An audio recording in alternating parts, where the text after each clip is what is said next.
나디아는 러시아에서 태어나 2007년 미국으로 유학 간 뒤 결혼까지 하게 되었고, 그렇게 그녀는 미국에 정착하게 되었죠. 하지만 나디아의 결혼 생활은 길지 않았고 그녀는 곧 이혼하게 됩니다. 2014년 나디아는 러시아에 계신 어머니와 거의 매일 영상통화하며 서로의 안부를 물었었죠. 이때 그녀의 어머니는 이사 온 지 얼마 안 된 새로운 이웃에 대해 언급했습니다. 그 새로운 이웃은 당시 30대의 빅토리아라는 여성이었죠. 그리고 나디아는 어머니를 만나기 위해 곧 러시아로 돌아갈 계획을 세우고 있었습니다.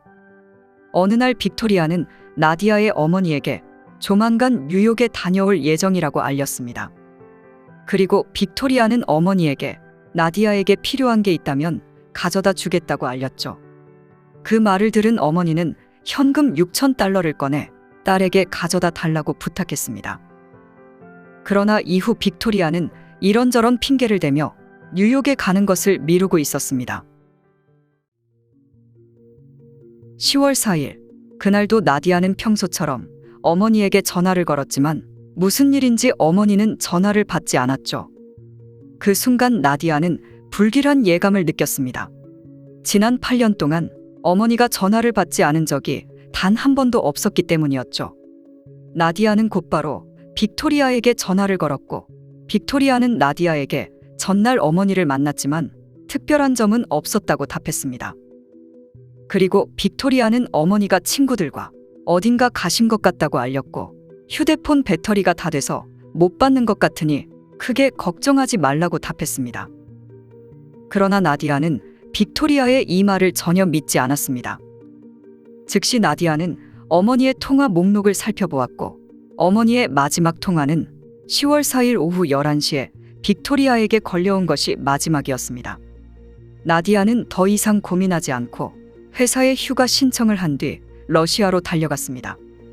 나디아는 빅토리아에게 전화를 걸어 만나게 되었고, 자신의 어머니가 어디 있는지 정말 모르냐며 차갑게 물었습니다. 그러자 빅토리아는 화를 내며 모른다고 답했고 자신의 집으로 몸을 피했습니다. 이때 나디아는 이미 경찰에 신고한 상태였고, 경찰이 빅토리아의 집을 수색했지만 아쉽게도 아무것도 발견하지 못했습니다. 또한 빅토리아를 신문했지만 유용한 정보는 얻을 수 없었습니다. 경찰은 빅토리아의 옆집인 나디아의 어머니 집도 수색을 이어나갔습니다. 그런데 냉장고 손잡이, 문고리 등 낯선 사람의 지문은커녕 어머니의 지문 또한 남아있지 않았습니다. 그리고 곧 나디아는 어머니가 숨겨둔 5만 달러가 사라졌다는 사실을 알게 됩니다. 나디아는 빅토리아가 처음부터 돈 때문에 어머니에게 접근했고, 어머니의 실종 또한 돈 때문이라고 느꼈습니다. 그러나 증거는 없었고 막연한 심증뿐이었죠. 경찰의 수사는 그다지 효과적이지 않았고, 어머니가 곧 돌아올 것 같으니 기다려보라고 알렸습니다. 경찰의 말도 안 되는 소리를 나디아는 전혀 믿지 않았고, 경찰서를 들락날락거리며 어머니의 수사를 압박했습니다. 결국 나디아는 경찰의 수사를 마냥 기다릴 수 없어 자신이 직접 어머니의 단서를 찾기 위해 나섰습니다. 이후 나디아는 어머니의 실종 포스터를 출력해 곳곳에 붙이고 다녔죠. 그러던 중 병원에서 어머니를 본 것 같다는 전화를 받았고, 그녀는 6시간 동안 차를 몰고 그 병원으로 향했습니다. 병원에 도착한 나디아는 병상에 누워있는 낯익은 뒷모습을 보게 됩니다. 그러나 가까이 다가가 보니 어머니가 아니었죠. 그 순간 그녀는 감정을 참지 못하고 하염없이 눈물을 흘렸습니다. 절망에 빠진 나디아는 빅토리아에게 애원하는 문자를 보내기도 했었죠.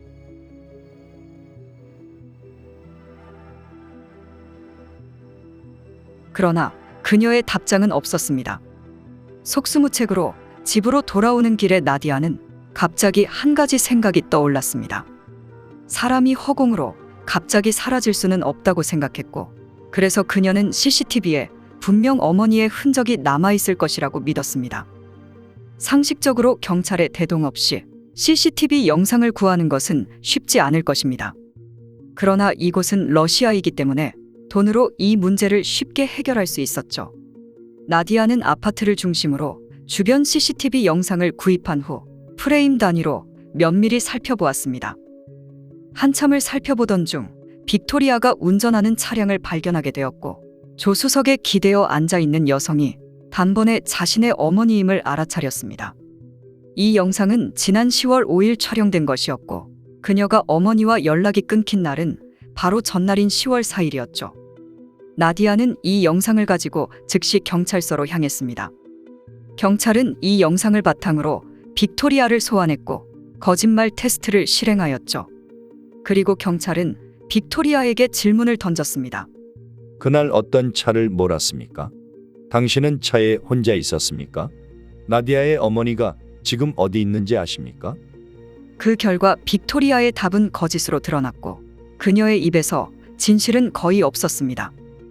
그런데 거짓말 테스트 결과를 기다리는 동안 경찰은 빅토리아를 구금할 수 없었고 결국 빅토리아는 모스크바로 이동한 뒤 러시아를 빠져나갔습니다. 더욱 어이없는 것은 빅토리아의 도주를 막기 위해 경찰이 그녀를 감시하고 있었죠. 그러나 그 경찰관은 빅토리아의 미인계에 걸려 그녀를 놓아주었을 뿐만 아니라 동료 경찰들이 그녀를 추적하지 못하도록 방해까지 한 사실이 드러났습니다. 그렇게 빅토리아는 러시아를 탈출할 수 있었죠. 나디아는 이 상황을 알고 너무 화가 났지만 빅토리아를 찾는 것을 멈출 수 없었습니다. 나디아는 러시아 인터폴 국장을 찾아가 사건을 해결해달라며 간곡히 부탁했습니다. 곧 수사에 진전이 있었고 경찰은 나디아에게 안타까운 소식을 전해야 했습니다. 어머니의 집에서부터 170km 떨어진 곳에서 어머니의 시신이 발견된 것이었죠. 그리고 그곳은 빅토리아의 고향이기도 했습니다. 이후 러시아 경찰은 빅토리아에게 적색 수배령을 내렸습니다. 나디아는 자신이 할 수 있는 일을 다 했다고 생각했고 다시 뉴욕으로 돌아왔습니다. 뉴욕으로 돌아온 후 나디아는 아무것도 할 수 없었고 멍하니 3주를 보냈습니다. 그러나 그녀의 성격상 빅토리아가 체포되길 기다릴 순 없었죠. 나디아는 지푸라기라도 잡고 싶은 심정으로 SNS를 통해 빅토리아를 찾기 시작했습니다. 그리고 놀랍게도 나디아는 페이스북에서 빅토리아를 발견하게 됩니다.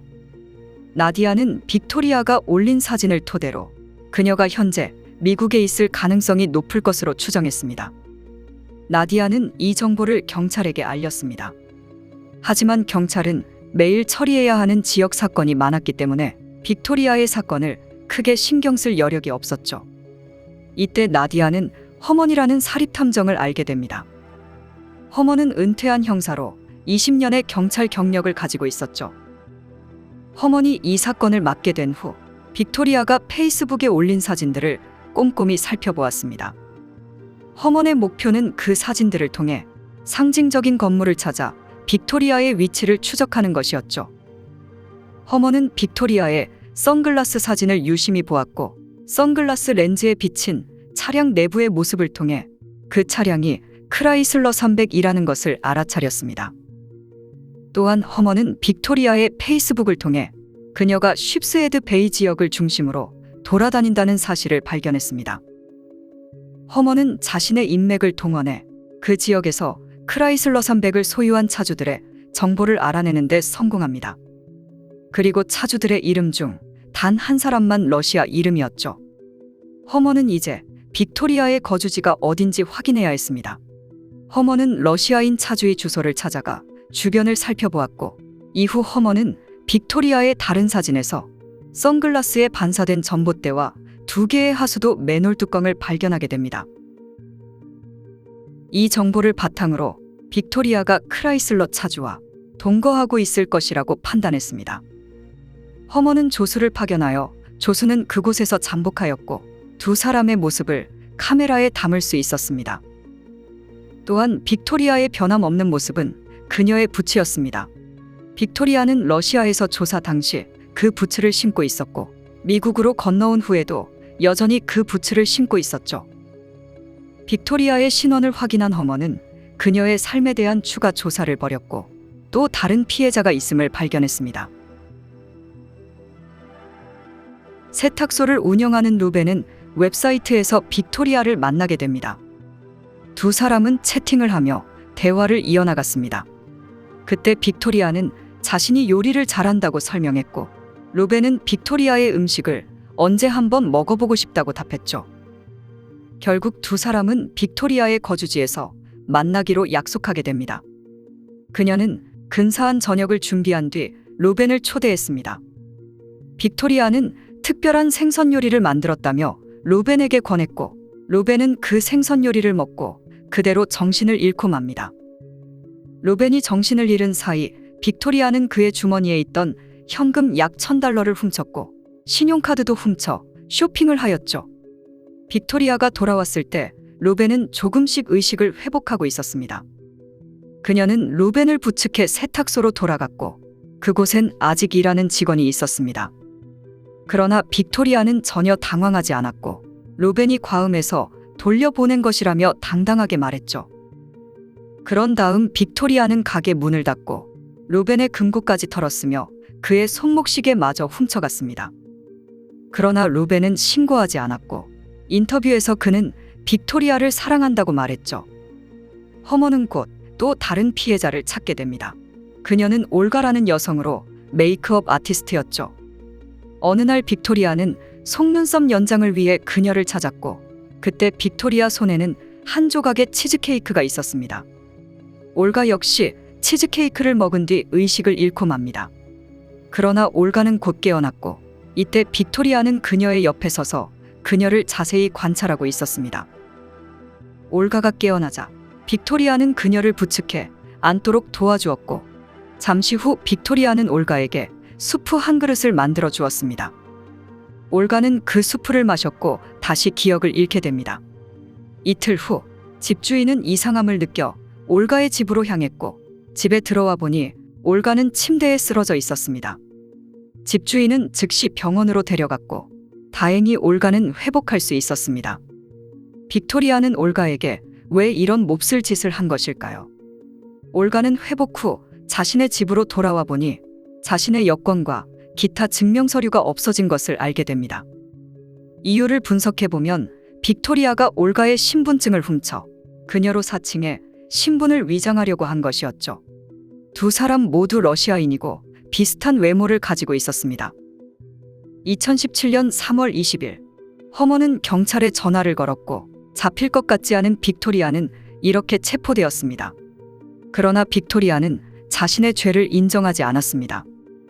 러시아에서 나디아의 어머니를 살해한 것은 러시아 경찰의 모함이라고 주장했고 루벤과 올가의 사건은 단지 그들의 착각이며 망상이라고 주장하였죠. 또한 러시아와 미국은 범죄인 인도 조약을 맺지 않았습니다. 그러나 사건을 담당하는 러시아 경찰은 미국 검사와 협력하고 있으며 그녀가 미국에서 재판을 받은 후 러시아로 데려와 살인죄로 기소할 수 있다고 밝혔습니다. 재판을 기다리는 동안 빅토리아는 감옥에서 3명의 여성 수감자에게 구타를 당했었죠. 그런데 교도관들이 아무 조치도 취하지 않았다며 결국 그녀는 주정부를 고소했습니다. 2021년 빅토리아는 올가의 중독 사건으로 재판장의 모습을 드러냈습니다. 그녀는 많이 풍성해졌으며 건강이 좋지 않아 보행기를 짚고 다녀야 했습니다. 현재도 재판이 진행 중이며 올가의 사건의 유죄가 인정되면 25년형을 선고받을 것으로 예상됩니다. 어머니를 찾기 위해 끈질기게 노력한 나디아와 수사력의 끝판왕을 보여준 허먼이 없었다면 빅토리아는 아직도 자유를 누리고 있었을 것입니다.